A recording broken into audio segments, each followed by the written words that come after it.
past few weeks have seen an escalating level of violence from American border security and ICE agents, manhandling people in the streets and in gas stations. They claim that their mission is to arrest illegal immigrants. They often lash out at U.S. citizens. I'm literally a U.S. citizen. I'm a United States citizen! They just sprayed pepper spray directly into the man's face, Culminating in the shooting deaths of a 37-year-old mother and a 37-year-old nurse who were protesting the immigration crackdown.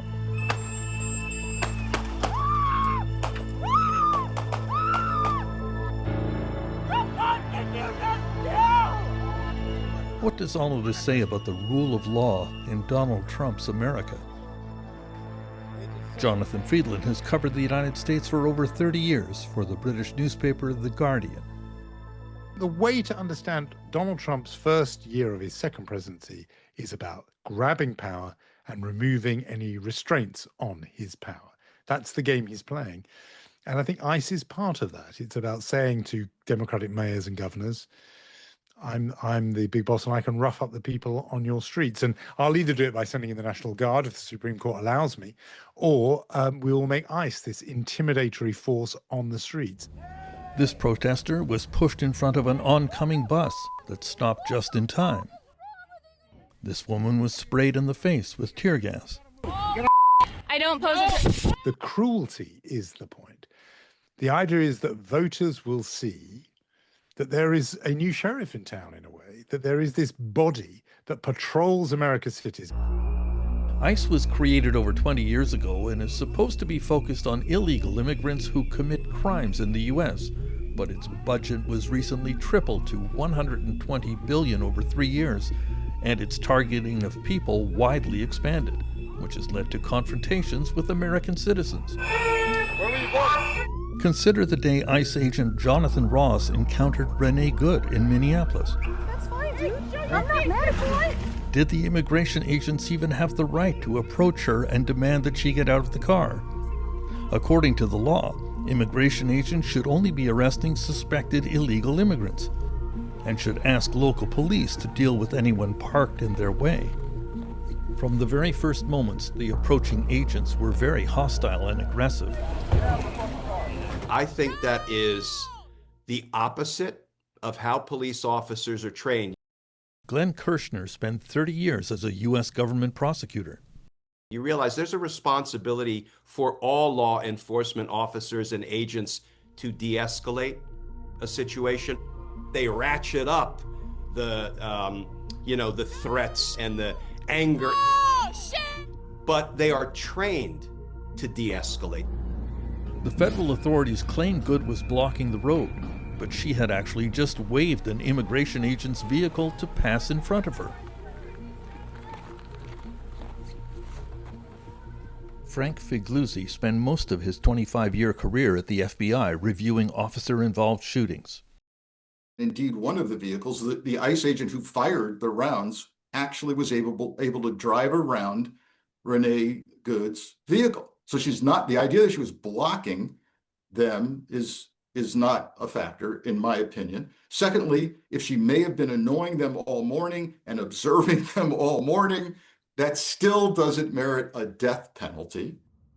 Just days after Good was shot, there was another case of immigration agents confronting a driver who had been following them. Stop fucking following us! You are impeding operations! This is your last warning! I will arrest you! It is not obstruction of an official investigation. You know, it's actually a First Amendment right, not just to protest, but to be out there observing, recording with your cell phone to make sure that, you're hopefully inspiring officers to act properly. But if they don't, you are at least documenting it. Minneapolis resident Philip Maddox recorded this video. I don't think I was really worried or afraid by the guy yelling at me. He's just kind of typical bully, I guess. And I didn't really feel like, he was going to do anything about it. I was worried when I panned over and saw the guy with his gun out. The agent at his passenger window has pulled out his handgun. I'm a gun owner myself, and I know, standing on an icy lump, you know, in a crowded space with a gun out, it's not the smartest idea. People go to church. You did not learn from what just happened?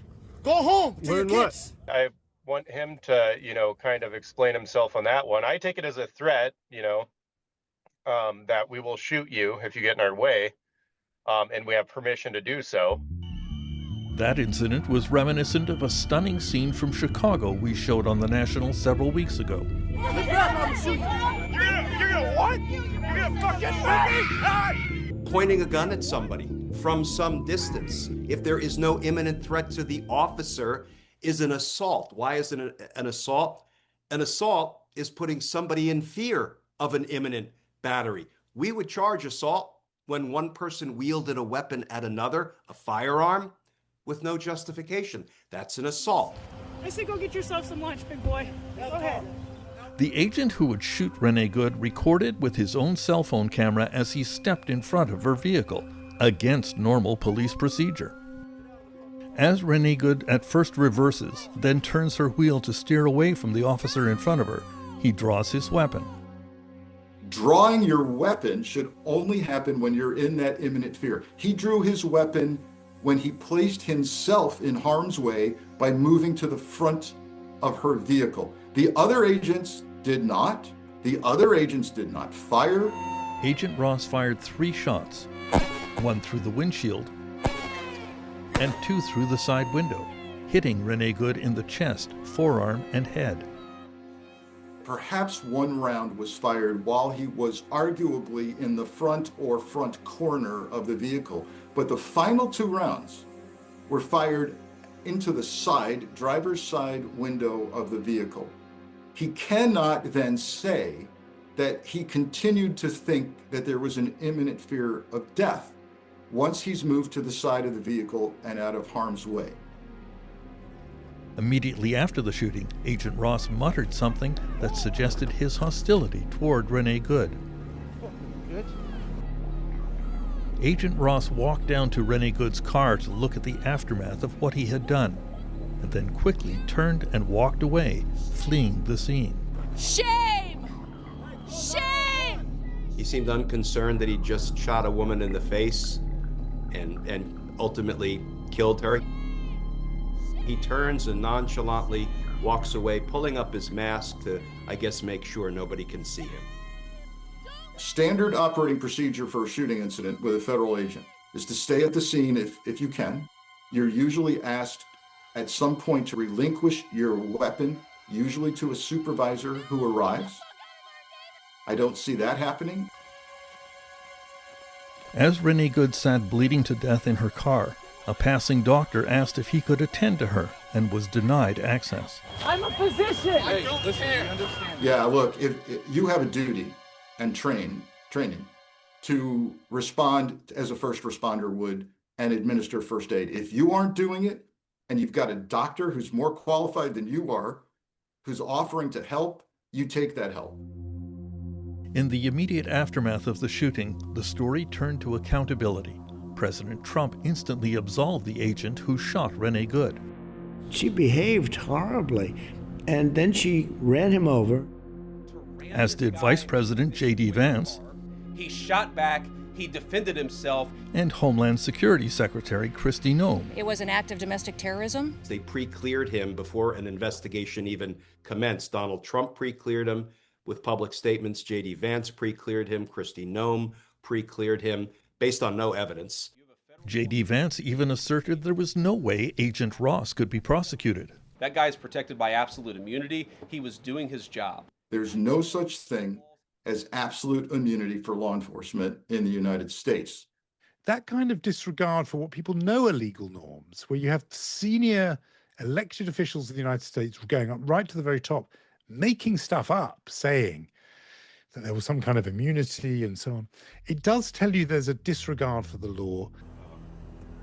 Disregard for the law and the truth became even more apparent in the shooting of Alex Pratty, who clearly had only a cell phone in his hand when he was confronted by ICE agents. We're being asked to believe, contrary to what we're seeing on multiple videos, that Mr. Pratty was violent, that he was a domestic terrorist, that he, quote, brandished unquote, a gun. We see none of that. When Alex Pratty was tear gassed and then dragged to the ground, he was repeatedly smashed in the head by an agent holding a metal tear gas device. Pratty had a license to carry a concealed weapon, which he never reached for. I see an agent apparently removing the gun from the waistband and walking away with it. The gun is now clear. And that's when we see or hear 10 rounds being fired into Mr. Pratty.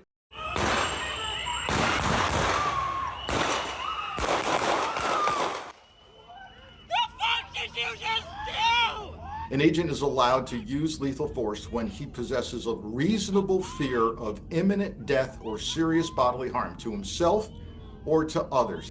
I simply do not see that imminent threat in any way. As with the shooting of Renee Good, local authorities were prevented from investigating or even accessing the crime scene. Why do you think federal authorities refuse to allow local police and prosecutors to take part in the investigation? Because they want to send the signal that federal agents can do whatever they damn well please in furtherance of Donald Trump's objectives. You know, a question a lot of Canadians are asking, is your country turning into a police state?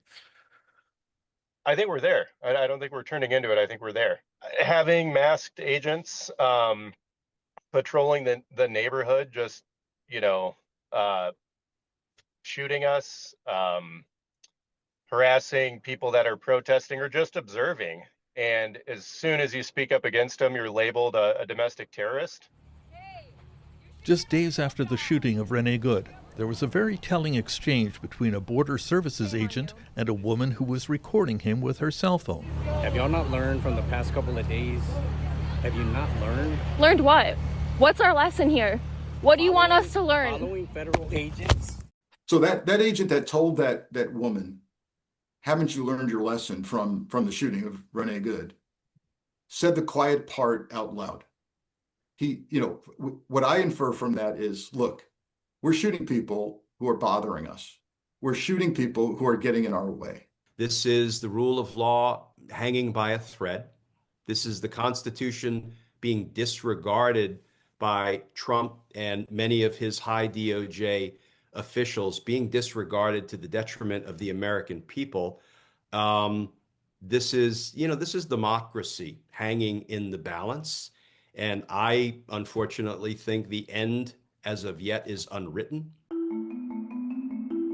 In Minneapolis, as two American citizens exercising their constitutional rights were shot dead by federal agents with no independent investigation, Donald Trump's critics believe that his authoritarian project took a large step forward.